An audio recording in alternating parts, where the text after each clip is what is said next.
And I'm like, yo, you can't be serious. You can't be serious. I'm like, literally, I remember just like, closing the office door and just being like, don't tell anyone.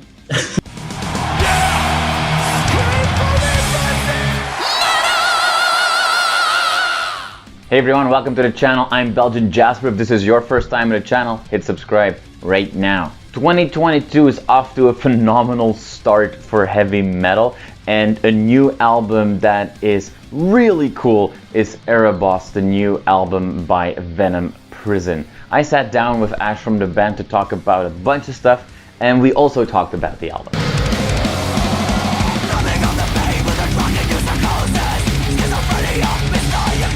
Okay, Ash, thank you so much for your time today. First and foremost, I really appreciate it. I usually talk to artists, in the lead up to the release of an album. It's also kind of fun to talk to somebody just after a new album was dropped. When we talk, we're about a week away, or a week since the release. Sure, it's weird times still to release albums because you have to do press from your home and you're not on tour, but I think you've been pretty happy with how people have been responding to this album. Every response that I've seen has been extremely positive. That must feel good.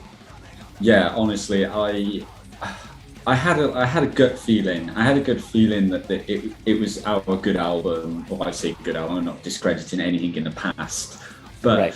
I had a good gut feeling about it. But obviously, it kind of exceeded what I thought it was going to possibly be, or my expectation to it. And it was kind of like, I was working the day of release, and I remember just like, because all the VENOM PRISON social accounts are linked to my phone, and it was just going off all day. And I'm sat in meetings, like trying to discuss like what learning curriculum we're going to have for another term. And I'm just got sat there on my phone, and I'm like, yep, you can also hear that as well. Yep, everyone can hear this. But no, honestly, like, it was great. Then I literally got out of work, looked at everything that was going on, and I was like, wow. And then it continued. That was the greatest part. It wasn't like a one-day thing. Still right. Seems to be like every time I log into socials now, there always seems to be something, new every day and stuff. So I'm really happy with how it's been received so far. Yeah.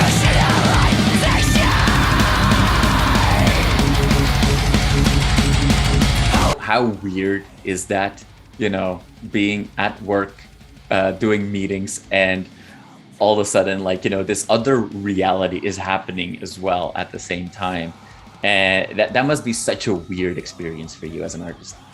Yeah, it is really weird, to be honest. And like, I guess it's because I'm so reserved at home as well as such, because like nobody knows in work. No one has a clue about Oh, really? This. No, I don't tell anyone. Like, literally, like, whenever I work in like the art and creative sector for Wales, pretty much, and we get like a lot of DJ sessions in and all this. I've never once mentioned that I'm doing this type thing. So it's kind of like this weird, like, drinks tonight, and I'm kind of like, oh no, I've got to go and sort some things.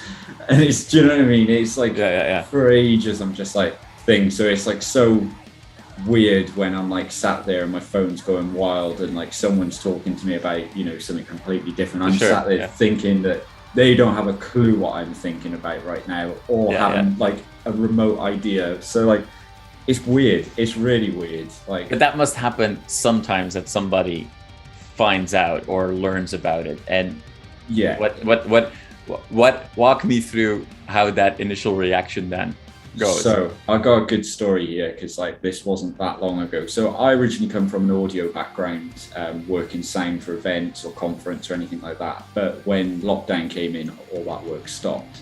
So I decided to go and work with kids with complex behavioural issues in care, before I ended up in the job I'm in right now. And it was weird because like I kept it quiet for so long, and then one day like I walked into like the office and they were just playing it on YouTube, and just like looked at me, and I was just like, there was just this moment where I was like, oh shit, like really. And then the woman was like, she said, oh, my son was like looking for Venom on YouTube, and then all of a sudden you come on my TV screen in my living room.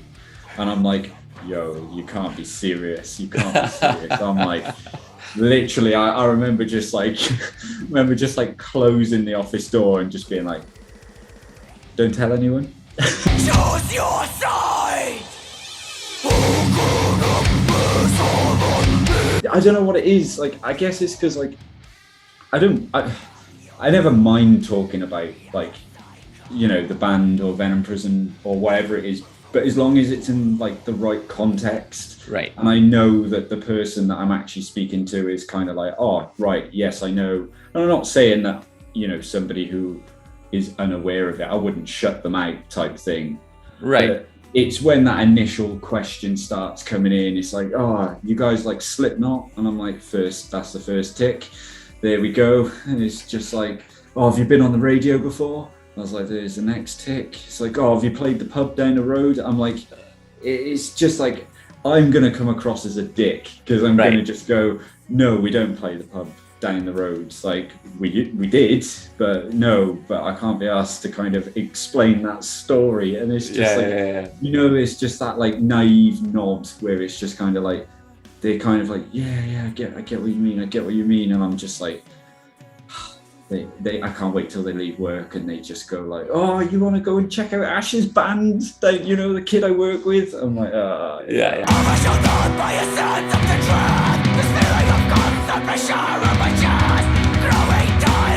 People, that subscribe to this show and that watch the show often know that very rarely will be like, blowing smoke into whatever body part.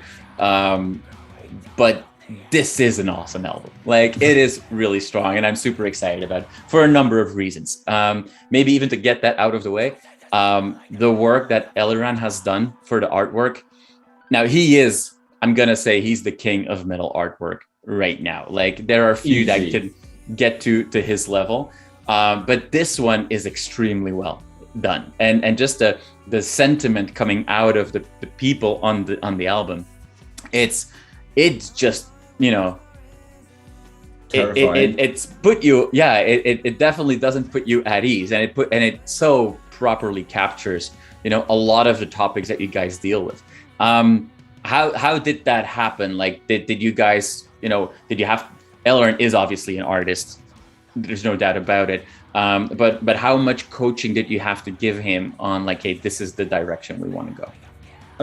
It was quite easy going into this record, to be honest, because we'd worked with him on Animus and Samsara. So we've kind of like built this relationship up with him, and like he has become like a good friend as well, and we get on really well. And what I love about when we do a Venom Prison record is that everything grows together as such. So it's like when I finished doing, or Ben has finished doing the pre-productions for songs, and Larissa gets them and then starts putting her vocals on top, gets all the lyrics together. We send all that to Eliran, and then he kind of like sits with it for a couple of weeks, and then he normally comes back and it's like, maybe it's like a phrase from the lyrics or a passage from the lyrics, and kind of be like, this is what captivated me, and this is the moment in the album. And we've always, every record to date, there's a lyric or a passage in each record that is the reason that artwork is born. So you'll find it in every album. But I think it was when he kind of came back to us and was like, I feel like there's almost like a desperation, and like, it feels like it's almost like got this constant suffering, but it's not quite there, if you know what I mean. Like, it's it's not gone, it's still there. And I think it was can't remember which song. I remember him talking to me about the story. I think it was Cascading in Steel and Concrete. And there's a line out of that song that really kind of like grew a lot of images in his head and gave him this like really great creation for what we now see, as Erebos. And I think that's why it's always so connected, because we do everything together. It's not like we go and pick up a stock artwork or we go and do this. Like, everything grows together. So we're getting sketches as we're still writing and recording the records. Like, it's not like, we've never done a Venom Prison record by it being, you do your part, you're done, you're next. It's always, everything comes together. So nothing True gets, collaboration. yeah, nothing gets undercut, nothing gets, you know, like the shorter end of something.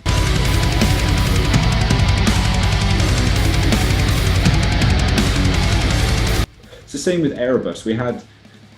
I think we had 4 different names for this album, and Erebos was the first name that was put in. And we don't name anything or kind of confirm anything until the very, very last moment. Okay. And as soon as it gets to just, you know, pretty much ready to go to the end of the masters and all finished and wrapped up, it's normally a conversation of, hey, Larissa, is Erebos still sticking, like, you know, thing. And we'll play around with all these different names, but it was Erebos this time that kind of just, it was like, no, yeah, I put a different name there and I didn't feel it. Put a different name there and I didn't feel it. And then it always went back to Erebos every time. So we leave the door open, like, creatively until, you know, the very last moment. Like, even in recording, I'm never, you know, if one of the guys or Scott recording it would be like, this needs to change, it changes, and it applies to everything.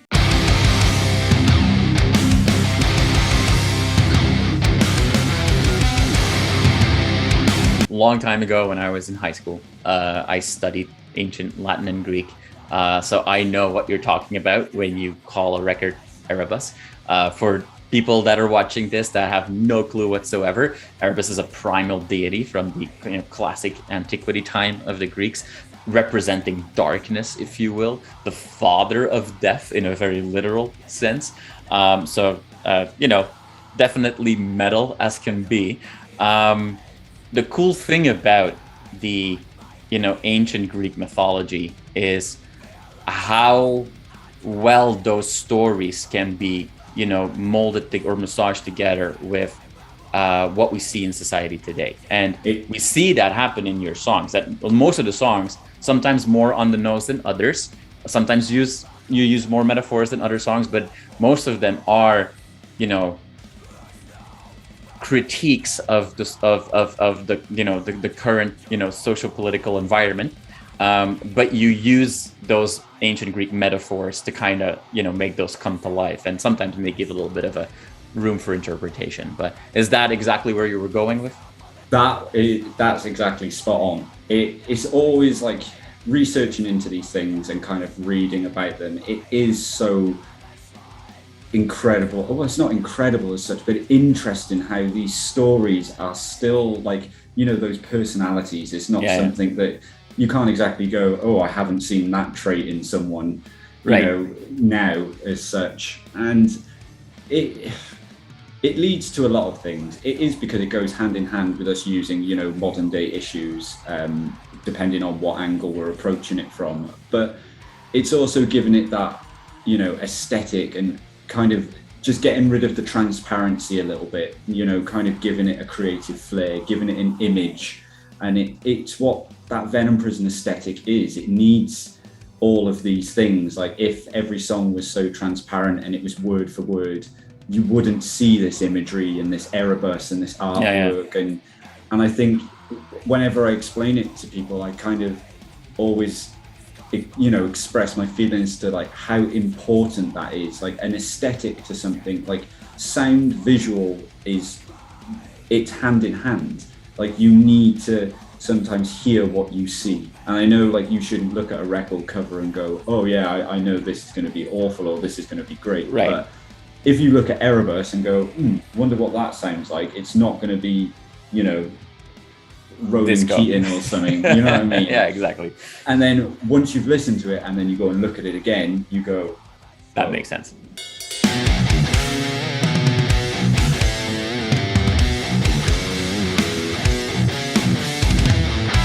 Now, you mentioned, it all has to make sense and fit together, not just the artwork and the lyrics, and also the music. Nevertheless, there are still a good amount of surprises, musically speaking, on this album. And one thing that for me stood out was in Comfort of Complicity, I think, as the lyrics go very bleak towards the end, where, bear witness is being repeated, right?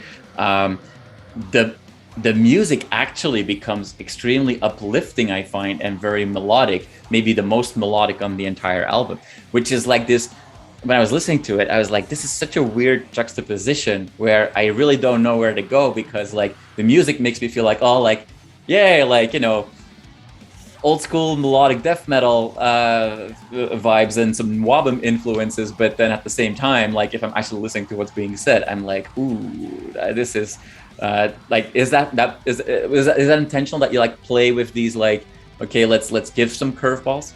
Yeah, 100%. It's kind of what we love doing, to be honest. Like it keeps it interesting. It's like when we were going through this song, I remember I was at Ben's place and I remember we were still writing it, and we were just like getting to this section and we weren't stopping. We were just writing and we just somehow got to this major key section. Yeah. And I remember just being like, this is metal as fuck.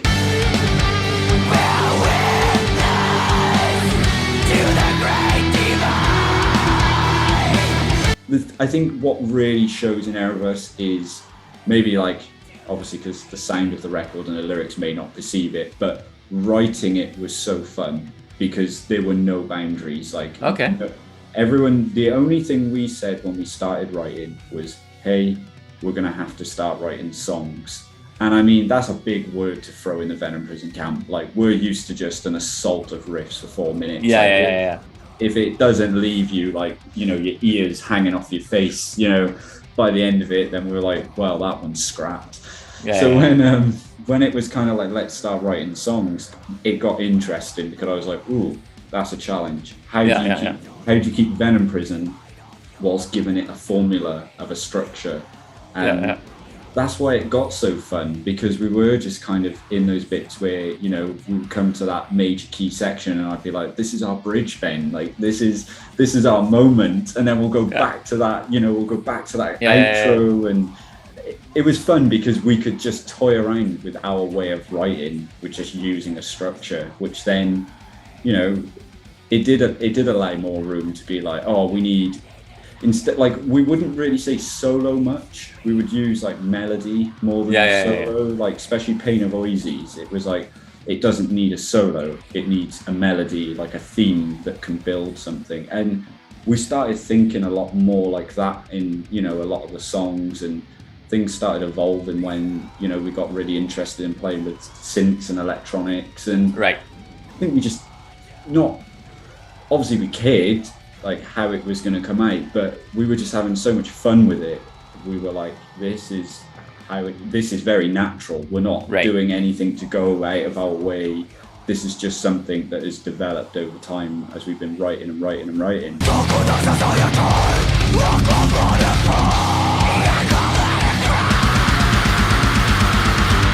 If you look at the way Ben plays guitar and the way I play, we couldn't be any more different. Right.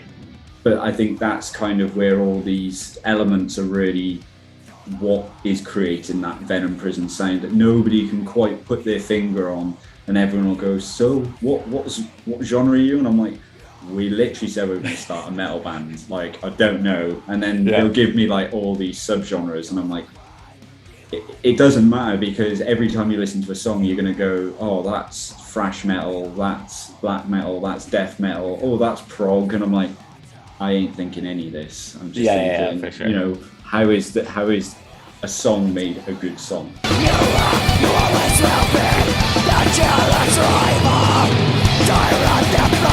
You guys were lucky enough to, before the release of the album last summer, to play some shows as well. But obviously not the amount of shows that you were hoping to do in the last few years. The album is out now. Every European country is different. Up here, every province in Canada, or every state in the States is different. What are you guys planning that we should all keep our eyes open for? I know we have our festivals booked for this year, and I know that we are talking about shows in the later half of the year. It's such a weird time, isn't it, still? Because like, I see so many tours get cancelled constantly or pushed to 2023. I was saying to the guys, I was like, well, we could just be sensible with this and just keep the festival dates there. You know, we'll sort some shows to the later end of the year and do like Erebos as a whole thing, rather than, you know, just a live set. We'll make something more of an event of it, I guess.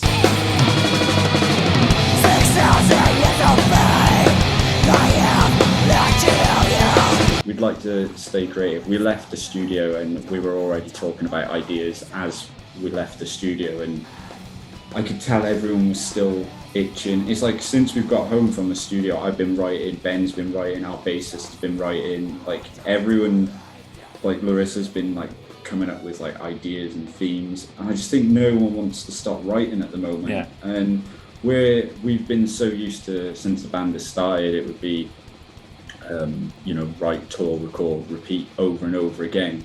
I think where we've had this creative burst of being, you know, able to just sit with Erebos and just focus on that. We've come out of the studio and that's now done. We're all feeling a bit like, oh, well, I've still got more left in me. Is it worth kind of risking and going, oh yeah, we'll just go out and do this, this, this, and this, and then come back and that flare's gone. Right. And that's what, I don't want to say scares me, but that's what worries me, is that I said to Ben, we've just done Erebos and we still feel creative. What if that wasn't our best attempt? You know what I mean? Like, what if there is something around the corner that we haven't done yet whilst we still feel the way we do, and could be something even more special? And I said to Ben, I was like, I'm not sure I'm willing to risk it. Like, I'm not sure I'm willing to, because an album will stay there forever, you know? Like, an album will be there. Like, if an album is good, an album stays there forever, you know? And I think right now, as the way the way the world's been, and this you know, unpredictable stuff going on, or is this going to happen or isn't this going to happen? I don't know why we should fixate on worrying about that when we could just literally carry on writing.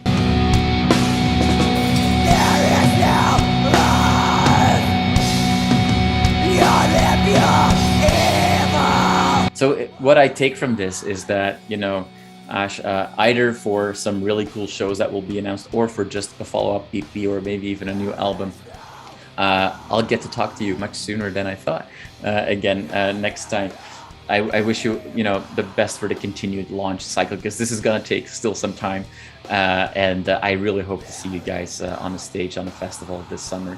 And yeah, man, thank you for your time. I really enjoyed this conversation. Thank you for having me as well. Thank you.